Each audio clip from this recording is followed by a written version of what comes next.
नमस्कार, फाइटर समाचार में आपका स्वागत है। पेश आज 4 जुलाई शाम 4 बजे राजस्थान की खास खबरें। राज्य सरकार ने प्रदेश में विभिन्न विभागों में तबादलों से बैन हटाने की अवधि 5 से बढ़ाकर 10 जुलाई कर दी है। प्रशासनिक सुधार विभाग ने इस संबंध में आधिकारिक आदेश जारी किया है। यह निर्णय पीएम मोदी के रिफाइनरी लोकार्पण कार्यक्रम के कारण तबादलों की प्रक्रिया पूरी न हो पाने और विधायकों व नेताओं द्वारा अवधि बढ़ाने की मांग के चलते लिया गया है। वर्तमान में शिक्षा, पंचायती राज, पुलिस और राजस्व सहित विभिन्न विभागों से लगभग 1.25 लाख आवेदन प्राप्त हो चुके हैं, जिनमें अकेले स्कूल शिक्षा विभाग में 39,000 अर्जियां शामिल हैं। हालांकि ग्रेड 3 शिक्षकों के तबादलों पर 2018 से लगी रोक और स्वास्थ्य विभाग में मौसमी बीमारियों व इमरजेंसी ड्यूटी के कारण प्रतिबंध फिलहाल यथावत रहेंगे। अवधि बढ़ने से अब अंतिम दिनों में राजनीतिक सिफारिशों और आवेदनों का दबाव बढ़ने की संभावना है, जिसके चलते मंत्रियों और भाजपा नेताओं के दफ्तरों में कर्मचारियों की भारी भीड़ देखी जा रही है। अयोध्या के श्री राम मंदिर और श्री बद्रीनाथ धाम में चढ़ावे में कथित गड़बड़ी के मामलों ने तूल पकड़ लिया है। श्री राम मंदिर मामले पर संघ के सरकार्यवाह दत्तात्रेय होसबाले ने कहा है कि दान में चोरी की घटना राम भक्तों की आस्था के लिए बड़ा आघात है और दोषियों को कठोर दंड मिलना चाहिए। ट्रस्ट अब पिछले 5 वर्षों के खातों का ऑडिट करेगा और वीआईपी दर्शन के नाम पर अवैध वसूली के आरोपों को भी जांच होगी। उधर वरिष्ठ भाजपा नेता विनय कटियार ने दावा किया कि प्रधानमंत्री ने इस पर गंभीर चिंता जताई है। वह बद्रीनाथ धाम में भी चढ़ावे में धांधली के आरोपों के बाद वीकेटीसी प्रशासन ने संबंधित कर्मचारियों को नोटिस जारी कर सीसीटीवी फुटेज की जांच शुरू कर दी है। मंदिर प्रबंधन ने दान और गिनती स्थल पर पारदर्शिता व सतर्कता बढ़ाने के सख्त निर्देश दिए हैं। सिरोही में अवैध रूप से संचालित निजी छात्रावास में 6 बच्चों के यौन शोषण का मामला सामने आने के बाद पुलिस ने वार्डन को हिरासत में ले लिया है। मामले में पोक्सो एक्ट सहित विभिन्न धाराओं के तहत मुकदमा दर्ज किया गया है। हॉस्टल में रह रहे 5 से 11 वर्ष के सभी 30 बच्चों को पुलिस ने अपनी निगरानी में ले लिया। जिला विधिक सेवा प्राधिकरण को एक अनाम ईमेल के जरिए इस घिनौनी हरकत की सूचना मिली थी, जिसके बाद सीडब्ल्यूसी और पुलिस की संयुक्त टीम ने दबिश दी। जांच में पता चला कि वार्डन बच्चों को खिलौनों और क्रिकेट के सामान का लालच देकर शोषण करता था।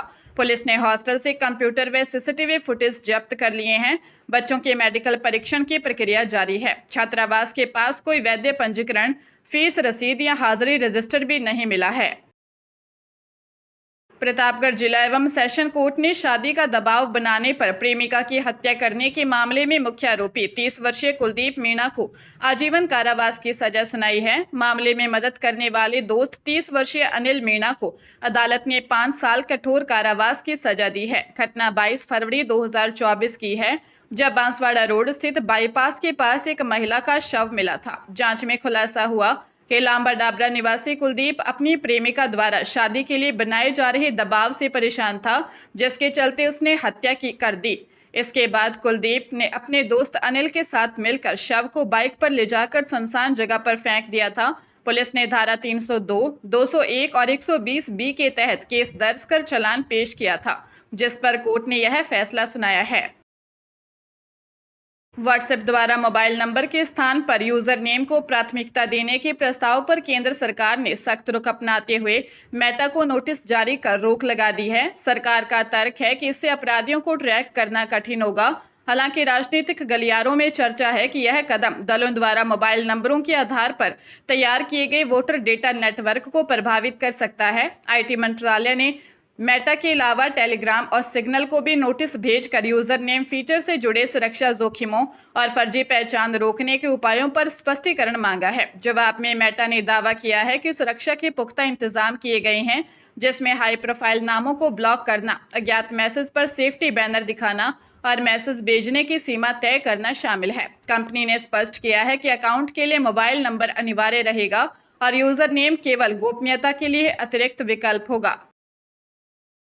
श्रीगंगानगर में 12 वर्षीय बालिका के साथ मानव तस्करी और देह व्यापार के गंभीर मामले में केंद्रीय बाल अधिकार संरक्षण आयोग ने संज्ञान लेते हुए जिला पुलिस से विस्तृत बिंदुवार रिपोर्ट मांगी है, जिसे 3 दिन में सौंपा जाएगा।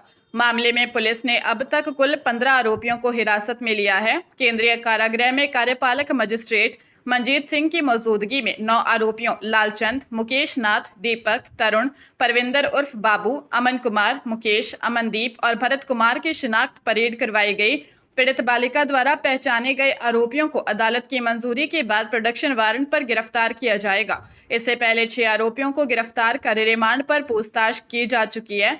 गौरतलब है कि बालिका को होटल जॉय इन से बरामद किया गया था और उसने 24 आरोपियों के खिलाफ शारीरिक शोषण का केस दर्ज करवाया था।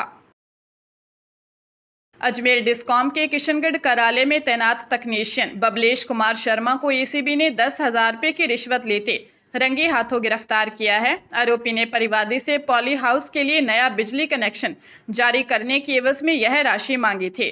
रिश्वत की रकम फोन पे के जरिए ऑनलाइन ट्रांसफर करवाई गई थी। शिकायत के आधार पर एसीबी ने जाल बिछाया और पुष्टि होते ही आरोपी को दबोच लिया। एसीबी अब मामले में शामिल अन्य संदिग्धों की भूमिका की भी जांच कर रही है।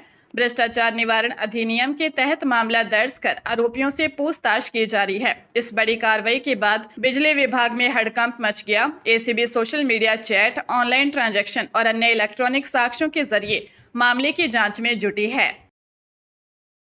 जोधपुर स्थित जयनारायण व्यास विश्वविद्यालय की परीक्षाओं में बड़ी कार्रवाई करते हुए उड़न दस्ते ने सामूहिक नकल का भंडाफोड़ किया है। विश्वविद्यालय के जीरो टॉलरेंस अभियान के तहत लोहावट स्थित श्री लुम्बाराम मेमोरियल कॉलेज के एक परीक्षा केंद्र पर निरीक्षण के दौरान एक महिला प्रशिक्षिका को पूरी कक्षा को नकल करवाते रंगे हाथों पकड़ा गया। इस गंभीर मामले में प्रशिक्षिका और केंद्र के खिलाफ तत्काल कार्रवाई की गई है। इसके अतिरिक्त फ्लाइंग स्क्वाड ने विभिन्न परीक्षा केंद्रों पर छापेमारी कर हाईटेक और पारंपरिक तरीकों से नकल कर रहे 11 अन्य विद्यार्थियों को भी पकड़ा है, जो मोबाइल, स्मार्ट वॉच और पर्चियों का उपयोग कर रहे थे। परीक्षा नियंत्रक प्रोफेसर ज्ञान सिंह शेखावत के निर्देश पर गठित विशेष टीमों द्वारा यह जांच अभियान आगे भी जारी रहेगा, ताकि परीक्षाओं की शुचिता और निष्पक्षता बनी रहे। इस सख्त कदम से नकल माफियाओं में हड़कंप मच गया है। केंद्र सरकार ने ई रिक्शा को बीच रास्ते में अचानक बंद करने वाले 7 मोबाइल ऐप्स पर सख्त कार्रवाई करते हुए उन्हें एंड्रॉयड और iOS ऐप स्टोर से हटवा दिया है। इन ऐप्स में बैट, BMS, अपॉक, आईआईन और लॉसिगी जैसे ऐप्स शामिल हैं। पिछले कुछ समय से दिल्ली, MP, UP और उत्तराखंड में ई रिक्शा चालकों द्वारा ऐसी दर्जनों शिकायतें मिली थी कि शरारती तत्व इन ऐप्स का उपयोग करके उनके वाहन सड़क पर ही बंद कर रहे हैं, जिससे चालकों की रोजी रोटी प्रभावित हो रही है। IT मंत्रालय के सचिव S कृष्णन ने बताया कि मामले की गंभीरता को देखते हुए तुरंत निर्देश जारी कर इन नुकसानदेह ऐप्स को प्लेटफॉर्म से हटा दिया गया है। फिलहाल सरकार ने इस तकनीकी गड़बड़ी के पीछे के कारणों का खुलासा नहीं किया है, लेकिन ऐप स्टोर्स को भविष्य में सतर्क रहने की चेतावनी दी गई है। राजस्थान एसओजी ने कनिष्ठ अभियंता भर्ती परीक्षा 2020 की पुनर्परीक्षा के पेपर लीक मामले में 3 आरोपियों को गिरफ्तार किया है। 12 सितंबर 2021 को आयोजित परीक्षा का पेपर पहले ही माफिया के पास पहुंच गया था। एसओजी एडीजी विशाल बंसल के अनुसार गिरफ्तार आरोपियों में 41 वर्षीय हर्षवर्धन कुमार मीणा उर्फ बबलू मीणा निवासी सालीमपुर, 38 वर्षीय रिंकू कुमार शर्मा निवासी टोरडा और निलंबित शिक्षक 50 वर्षीय लोकेश शर्मा निवासी भरतपुर शामिल है। जांच में सामने आया कि मुख्य आरोपी हर्षवर्धन ने पेपर माफिया से सॉल्ट पेपर हासिल किया था, जिसे रिंकू और लोकेश की मदद से अभ्यर्थियों को 15-15 लाख रुपए में बेचा था। सांगानेर थाने में दर्ज पुराने मामले की जांच के दौरान इस पेपर लीक का खुलासा हुआ, जिसके बाद एसओजी ने नया मुकदमा दर्ज कर कार्रवाई की। हरियाणा के कुरुक्षेत्र में कांग्रेस के PCC सदस्य से राहुल गांधी का फर्जी सेक्रेटरी बनकर 10 लाख रुपए ठगने वाले आरोपी को पुलिस ने गिरफ्तार कर लिया है। आरोपी की पहचान पंजाब के अमृतसर निवासी गौरव उर्फ कनिष्क के रूप में हुई है। उसने खुद को राहुल गांधी का निजी सचिव कनिष्क सिंह बताकर पीड़ित को चंडीगढ़ में आयोजित होने वाले पार्टी के एक फर्जी प्रशिक्षण कार्यक्रम का झांसा दिया। आरोपी ने पार्टी के नाम पर होटल व्यवस्था का बहाना बनाकर पीड़ित और एक अन्य संगठन सचिव से 5-5 लाख रुपए ठग लिए। पीड़ित ने चंडीगढ़ के एक होटल में दीपक नाम के व्यक्ति को रुपए सौंपे थे। बाद में पार्टी से जानकारी लेने पर ठगी का खुलासा हुआ और पुलिस ने मामले की जांच करते हुए आरोपी को प्रोडक्शन वारंट पर गिरफ्तार किया। फिलहाल आरोपी की तबीयत खराब होने के चलते उसे अस्पताल में भर्ती करवाया गया है, जहां से ठीक होने पर उससे आगे की पूछताछ की जाएगी।